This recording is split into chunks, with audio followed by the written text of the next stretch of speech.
This is the double horse Vadi Matta long grain rice which I got in Bangalore. This rice was prepared in Kerala. Let me touch and feel this rice packet. Palakkadan Matta rice. It weighs 5 kilograms.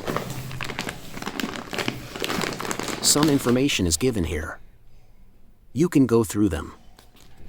The nutritional information about this rice is given in this side.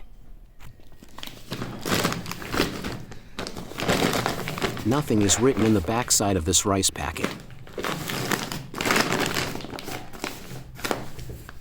The manufacturer details are given in this side.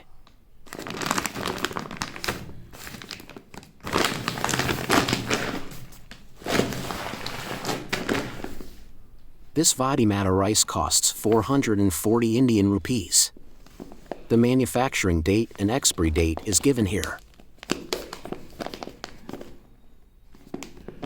88 rupees per kilogram. You can lift this 5 kilograms bag with your hands.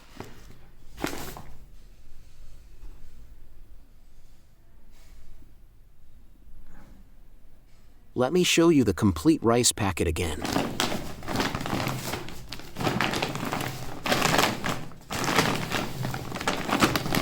You can buy this rice if you also live in Bangalore.